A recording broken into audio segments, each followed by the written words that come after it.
Donnie Wahlberg here. Can't wait for you to see my new series, Boston Blue, coming CBS fall.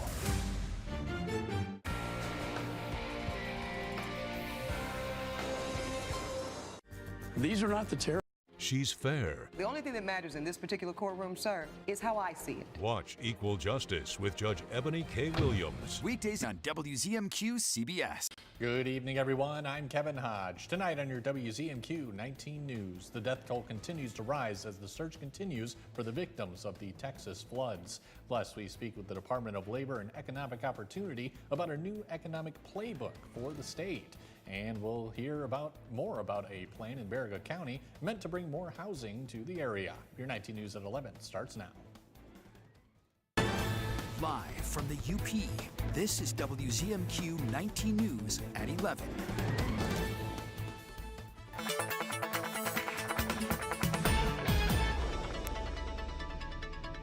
Definitely was a rainy day today, wasn't it? We had those scattered showers and thunderstorms that moved through the UP from the earlier part of this evening through, the earlier part of this afternoon through this evening.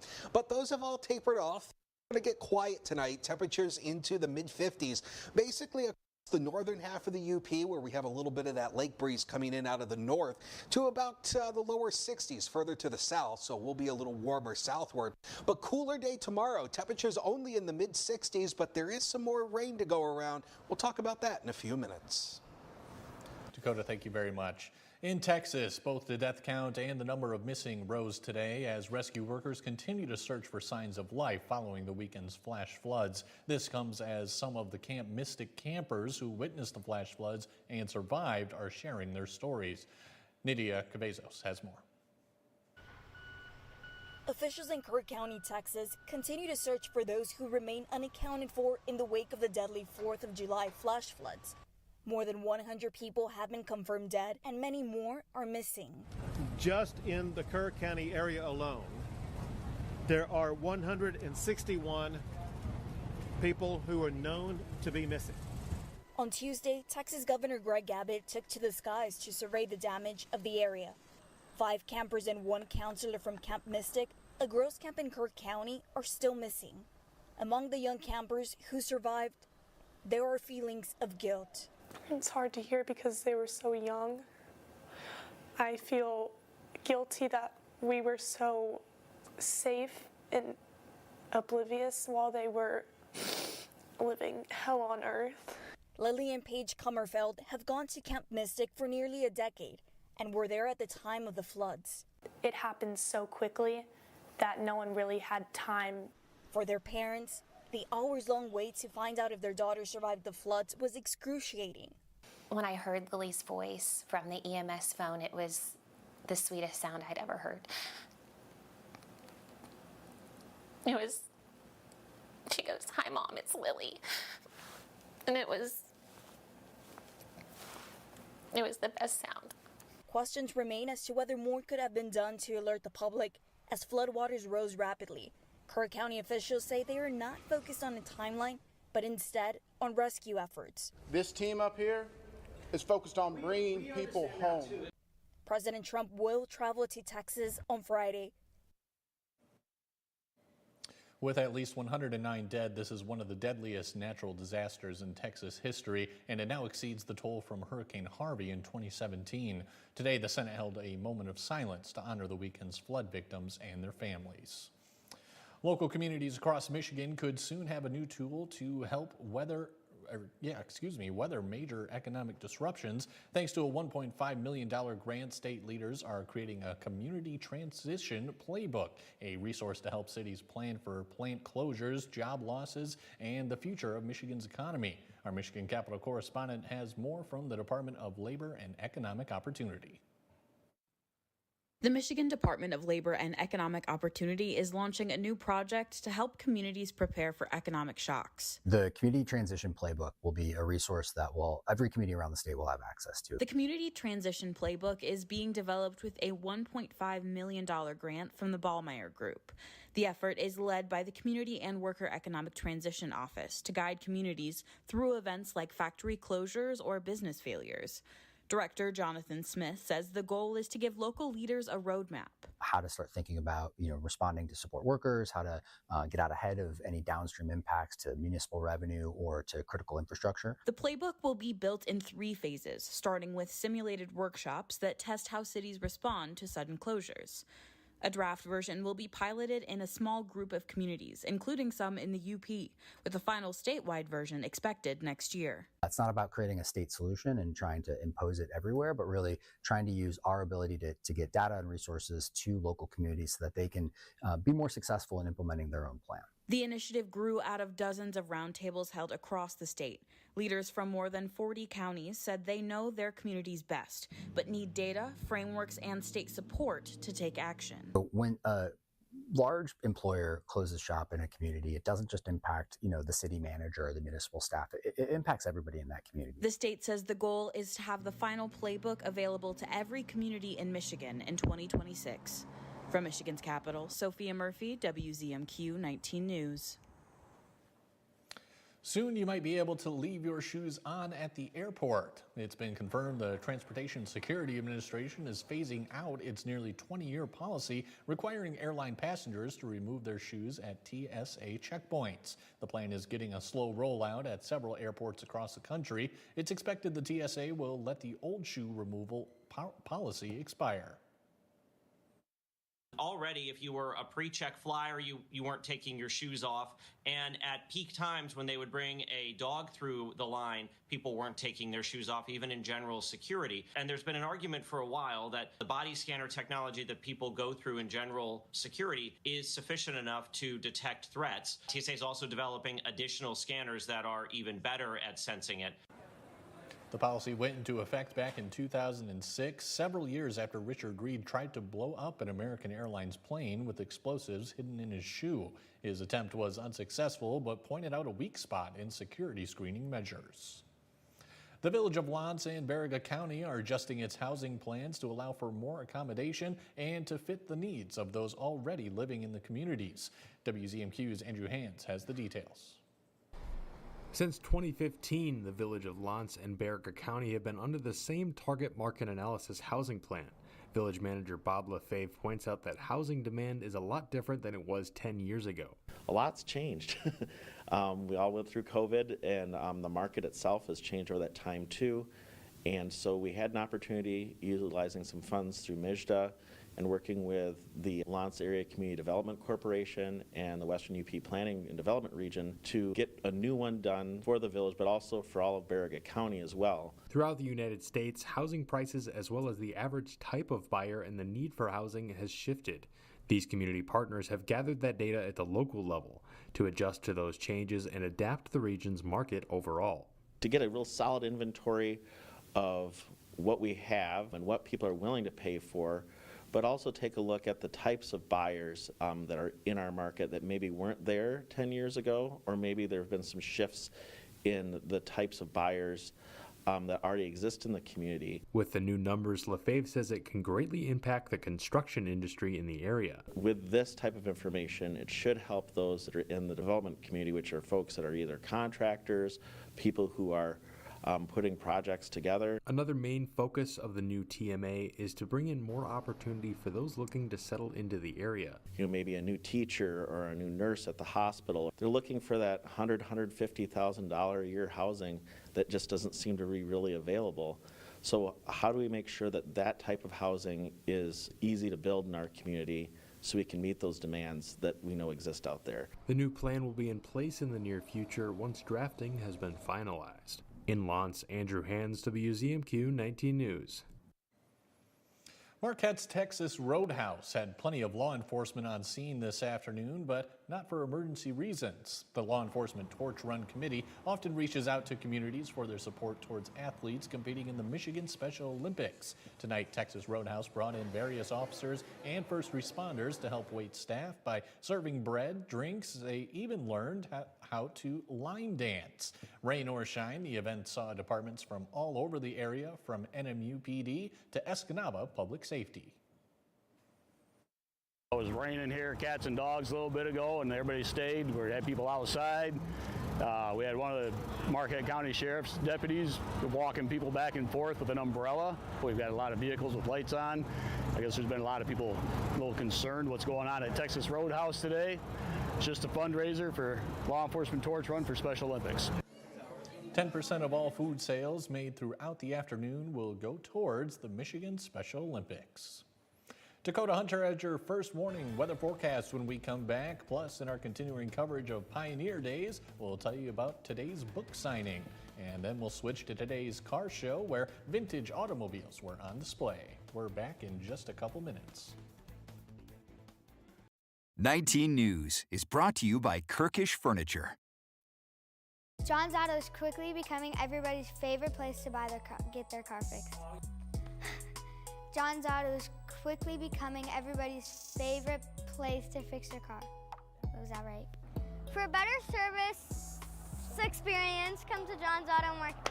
Why do I keep forgetting that word? Experience. Okay, go. 3, 2. For a better service experience, come to John's Auto Market. And don't forget, Buckles Party Store, it's where the party starts in Calumet with an awesome beer selection featuring domestic, foreign, and craft brew beer, a great selection of wine, just about any kind of liquor you want, and a great range of tobacco products. Buckles Party Store in Calumet, it's where the party starts for everyone. It's time to play Super Raffle from the Michigan Lottery, the richest raffle ever, with the best odds ever to win the $6 million grand prize and thousands of other big-time prizes. So don't run out of time. Get your Super Raffle ticket today. Look, a perfect sandwich symphony. Nothing could be better. Okay, it just got better. Mix and match a Quarter Pounder with cheese, a Big Mac, or other favorites. Get any two for $7. Ba-da-ba-ba-ba. Some places talk about being local, but we actually are local. Our family started Superior Collision 18 years ago, and we're still the ones who own and operate it today. No big company name, no outside investors. We are all Marquette, and we're going to stay that way.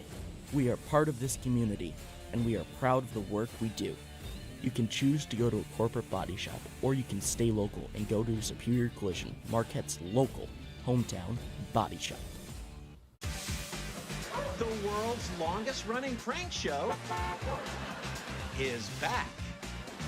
Just for laughs, gags. Now, from the 19 News Forecast Center, this is WZMQ 19 First Warning Weather. Welcome back, everybody. Today's high, 74 degrees, right around average. Again, that average sits at 76 for us. We did pick up about 3/10 of an inch worth of rain at the Sawyer Airport today. So again, I did see some heavy downpours out of those showers and storms that moved through this afternoon and this evening. But the good news is we're done with it. First warning weather futurecast shows clear skies or clearing skies through the overnight.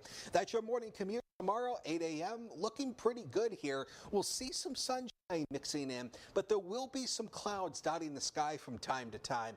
But it is not going to be into the 70s tomorrow. It is going to be noticeably chillier into the 60s, and that is due to a north wind. Again, we had that front that dragged its way across the area today, so that is going to bring the winds out of the north, and that's going to keep things on the cooler side of us for our Wednesday. Thursday, temperatures bounce back a little bit, maybe a couple of isolated showers across Eagle River, but I don't think we'll see a lot of that on Thursday. But you see those rain chances remain pretty minimal to almost non-existent here as we work through the next 48 hours. Again, Thursday could see a couple of isolated showers across the southern half of the UP, but really not impressed with that at this point, thinking we should be mainly dry so far. Now, the one thing we have not been dealing with so far has been a lot of this wildfire smoke. The rain's been helping to wash a lot of it away, but we are going to see some hazy skies return again as we start to see more of this wildfire smoke coming in from the Canadian wildfires, which continue burning up into Western Canada. But the warm air is going to make a return. So, you know, we get this little reprieve from the heat tomorrow, but it comes back at us as we head into the later part of the week and into the weekend. Again, this is the 6 to 10 day temperature outlook from the Climate Prediction Center. And the CPC is a sub-agency of the National Weather Service, and they issue these outlooks every day that goes out. They do seasonal outlooks as well. But again, you see that orange shade. That means we are favored for above average temperatures as we head through the next week. So temperatures tomorrow, wide range depending on your location. Lower to mid 60s right at the Lake Superior shoreline, maybe even some upper 50s across the eastern half of the UP due to that north wind. But look it down towards Iron Mountain, 77 degrees. So it's all what we say in real estate: location, location, location. 68's the average, the better chance for upper 50s closer to Lake Superior shoreline. 78 as we work into Thursday. Friday, 82. A few isolated showers may bring in a few more storms as we work into Saturday, Sunday, with temperatures getting back into the lower 80s. Go to thanks again. A UP organization is getting books into the hands of young children and starting conversations between parents and healthcare providers about early literacy. The Delta Schoolcraft Great Start Collaborative launched a local Reach Out and Read initiative in 2019, providing books and literacy materials to physicians. Now, Great Start is updating its current programs at OSF UP Health System and Schoolcraft Memorial Hospital, and bringing the program to OSF's Gladstone Clinic for the first time. A lot of families don't really understand how important it is to start building those skills as soon as possible. So when they start preschool, they're already ahead of the game. Early literacy is also really important because it builds a parent-child connection. We think it's fantastic to have that partnership with doctors' offices in order to reach families. Participating providers offer read and reach out services to children during well checks. Negauni's Pioneer Days has a literary component. The Negauni Public Library hosted 7 local authors today for a meet and greet and book signing. Each year, the library invites local authors to come and sell their books, meet the public, and answer questions about their writing. Authors included poet Kathleen Heidman, local historian Tyler Tischler, writer Michael Peach, children's author Lisa Dorvanen, and Terry Martin, fantasy writer Evine, and mystery writer Adam Dampierre.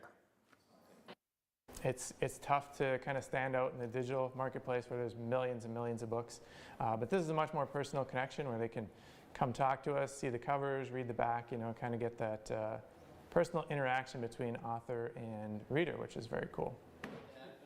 The goal of the event is to draw attention to the talented writers who live and write in the UP. The library also has its annual Pioneer Days book sale on Thursday. The VFW Post held their annual Jeannie Kanga's Memorial Wine Tasting and Potluck Dinner today. For a small donation to VFW Post 3165, wine lovers could choose from dozens of different types of wine and even keep the glass. This popular event is one of the main fundraisers for the Negauni VFW and is always open to the public. The wine tasting is just one of the many events on the Pioneer Days schedule. It brings so many people together, and they're all enjoying each other, and we may be from diverse backgrounds, we may have different political views, but we all come together. The event also featured a raffle and live entertainment. All proceeds from the wine tasting will go towards Veterans Family Support Programs. As part of Pioneer Days, the Negauni Historical Society Museum hosted the annual car show and ice cream social this evening. This event showcases antique Model A Ford vehicles owned by local Negauni community members. This car show is a favorite of Pioneer Days, with families exploring the car's interior while learning about its history, all while enjoying some delicious ice cream. It was my grandfather's, and he lived in Negauni, and he used to drive it to the mine to work all the time in the underground mine for Cleveland Cliffs. So yeah, I think especially with the museum, the old cars fit right in there because they go back that far. For information on more Pioneer Days events, visit our website. Mike Ludlam has your sports headlines. When we come back, he has Little League softball highlights as Escanaba takes on Gladstone. We're back in 2 minutes. The bathroom of your dreams is only a phone call away with BCI Bath and Shower. we can make your ordinary bath and shower extraordinary. This is not a cookie-cutter design. This is a complete custom build that will fit your every need. We have the best monthly programs in the industry with payments as low as $99 per month or no payments, no interest for 18 months with approved credit. Factory-trained, certified installers made in the USA and discounts for seniors and military. Call 800-304-6841. Closed captioning sponsored by Range Bank of Upper Michigan. The lemonade stand that started a crusade against childhood cancer. See how Alex Scott's dream of helping children is coming true every day. Watch Wednesday, July 23rd at 7 p.m. on WZMQ CBS. Sponsored by Northern Michigan University. Yes, we're on thin ice. And everything is going up in smoke. Still, some are adding fuel to the fire. While the rest of us see the troubled waters rising.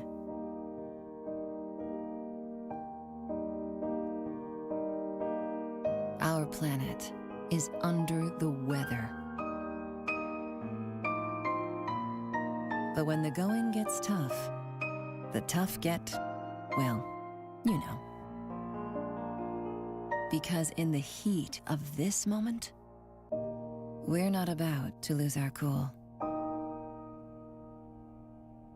Love it or lose it.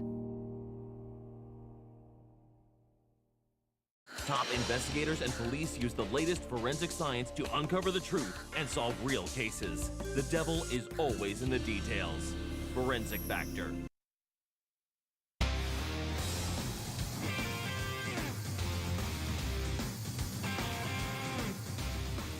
Good evening, everyone. A birthday district championship game was at stake tonight in Escanaba. The Escanaba 9 and 10-year-old minor league softball squad entertained Gladstone. After an afternoon of rain, the umpires make sure the bases are in tip-top shape. First inning, no score. Hattie Mozicki hits one to the circle.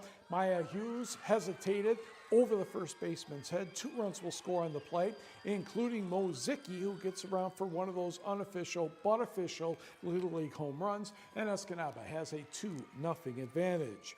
Next inning, Gladstone has a couple runners on base, and Hadley Hamill will punch this one past the shortstop into the outfield. Olivia Damons has already scored. Here comes Julie Mackey, and the score is tied at 2. Third inning now, Escanaba's turn again. Maya Humbert clubs this one to the fence. Isla McCarthy will score all the way from first base. Humbert will motor into third with a triple, and the Mini-Mo's have a 3-2 lead at that point. However, Gladstone back at it again. 2 on, 2 out. Damons in the batter's box, and this is going to be a single to right field. And run crosses, and the score is knotted at 3. And this airplane, I'm pretty sure, was looking for permission to land at the Delta County Airport. Bottom of the 5th, bases loaded, 2 out, 3-2 count on Livy Nolde, and she puts one through center field. 2 runs will score again, and Escanaba's back in business. Then in the final inning, Humbert pitching well despite being hit by a pitch on her knuckles will get the strikeout here. She had 11 Ks. Escanaba wins 6-3 to advance to the district championship game. On the scoreboard, Gladstone will face Kingsford next. Kingsford excused Norway 20-1, so Gladstone and Kingsford tomorrow night in that contest. In a different district, Portage Lake goes to the state tournament, defeating Marquette 19-4. Portage Lake will be in Sheboygan starting July 17th. Meanwhile, in the Lower Peninsula State Tournament for 13-14 junior softball, tough start for Marquette following the Grand Blanc 17-2. Marquette bounces back to get Rogers City 6-3, and Marquette will take on Edwardsburg tomorrow afternoon. 11 and 12-year-old Major League Baseball, Portage Lake all over Ishpeming 23-3. Ishpeming is eliminated. And Marquette excuses Barriga Lake at the Clouds 8-2. So tomorrow at 4 o'clock, it's Portage Lake and Marquette, 6 o'clock Negaunee and the Keweenaw. Congratulations to Iron County golfer Jay Jurasek. He qualified for the PGA Tour Champions Dick's Sporting Goods Open this weekend in Endicott, New York. Jurasek recorded a 6-under par during yesterday's qualifier to earn his spot in the field. Jurisic played 2 rounds in the Cedar British Open last year, but did not make the cut. Thursday and Friday's telecasts are from 1 to 4 Eastern Time on the Golf Channel. Saturday and Sunday's telecasts are from 3 to 6 p.m. Eastern Time on NBC Sports. 2 rounds are in the books at the 109th Michigan Women's Open Amateur at the Eagle Eye course in Bath Township, a little bit northeast of Lansing. Kimberly Din of Midland, the medalist, with a 9-under par score of 135. Grand Blank's Kate Brody of the University of Wisconsin is second with 6-under 136. In case you don't remember, Brody is the daughter of Doug and UP Sports Hall of Famer Jen Kangas Brody of Lance. Elise Fennell of Caledonia and Bridget Boxar of Canton tied for third at 5-under 139. The top 32 qualified for match play, which starts tomorrow. Central Michigan University's Rachel Niskanen of Negaunee missed by 2 shots. She was 14 over par, 158. 14 high schools sent squads to a combined boys basketball team camp located at Kearney Nato and Bark River Harris to get into the competitive spirit, yes, even in July. We caught up with one game, Stevenson in white against Escanaba in black at Bark River Harris, and a nice shot there by the Eagles. A few cases, sometimes teams have players from the varsity and junior varsity playing at the same time. Coaches are looking for many combinations, trying to figure out what might work 5 months from now. For Stevenson's Christian Londo, he was happy to see his squad did not back down to the bigger Eskimos. Got a young group of kids that really are dedicated to the sport of basketball and are just having fun. Just to dig in on the defensive end of the floor, that's what Stevenson is kind of known for, is digging in, man-to-man defense. Now the camp will conclude tomorrow with a tournament. Major League Baseball, let's go to Comerica Park. Tigers taking on Tampa Bay once again. Bottom of the 4th inning, 2-0 Rays until Spencer Torkelson uncorks a 387-footer, his 21st homer of the year. Solo shot, Tigers down 2-1. Bottom of the 5th, Colt Keith will slice this one to left center field. And Matt Vierling is going to be out. Good news, Zach McKinstry scored on the play, and that knotted the score at 2 as the rundown does not go well for Vierling. Bottom of the 7th, Colt Keith is up once again and launch. That would be a 2-run homer, 409 feet. McKinstry scored in front of him, 8th round tripper of the season. Tigers have won 5 in a row, taking this one 4-2. Record now 59-34. That's the best in the majors.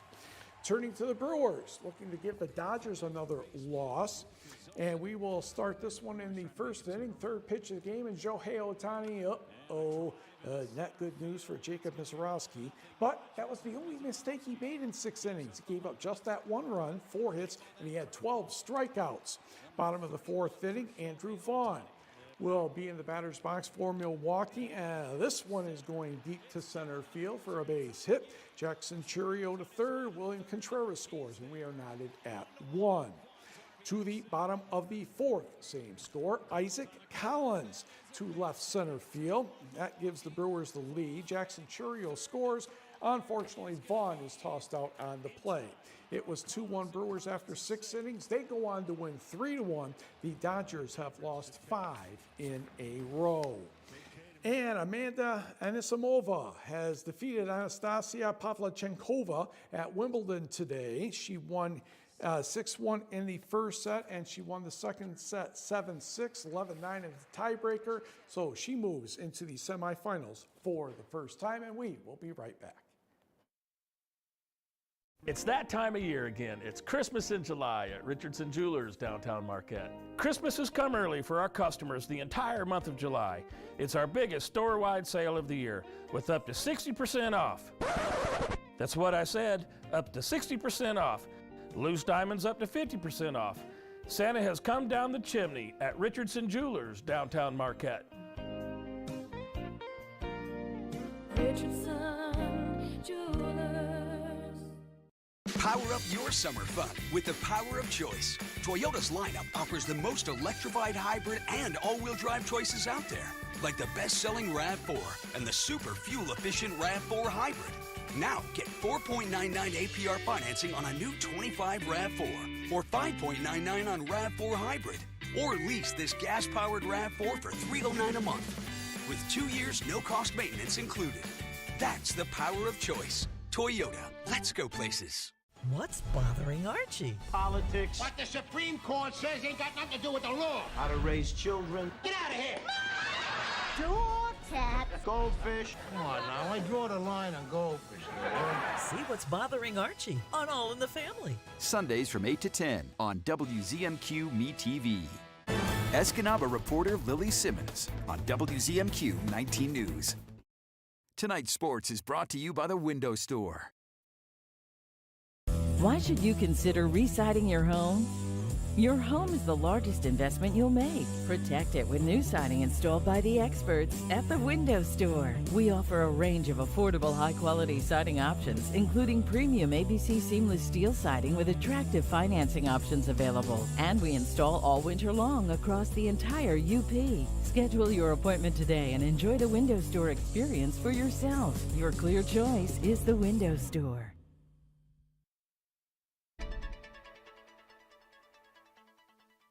Temperatures tomorrow all over the board, and again, that is going to be due to that north wind closer to Lake Superior, probably upper 50s once you work out here across the eastern UP, about 65 here into Marquette. But look down towards Iron Mountain, 77. That's again as you get away from that lake breeze, that's going to obviously warm things up. So if you're looking for warmer air tomorrow, gotta head to the south, gotta head to this upcoming half of the area. But we still are expecting warmer temperatures as we head into this upcoming week. Things are gonna get warmer again. So if you've been missing the 80s, don't worry, they're coming back by Friday. So 68 tomorrow, again, the cooler spots near Lake Ontario, warmer southward. Lake Superior. 78 as we head into Thursday, 82 on Friday, 80 Saturday. We stay into the lower 80s through next week. We bring in a chance for a few isolated showers each day. Not looking like a washout, but that is something we're going to watch between now and then. Dakota, thanks again. And finally tonight, a common competition seen in the Upper Peninsula was carried out on an international stage. Mike, I know you like this one. More than 200 people from across the globe gathered in Finland to compete in the annual Wife Carrying World Championship. These couples put the strength of their marriages to the test, racing through a course filled with log hurdles, water, and sand. American couple Caleb and Justine Rosler took the title in the main event. She did a great job. We went underwater and she didn't panic, so we're happy. She did a good job. Never done anything like that, jump in a water puddle with my wife, so I'm gonna go hear some other stories from everybody else. The championship wasn't just for men and their wives. For the first time, the competition featured a series just for women. Ever partook in anything like that, Mike? No. Not and yet, I can anyway. understand why Caleb won. That was easy. All right. Thanks for watching, everyone. We'll see you again tomorrow.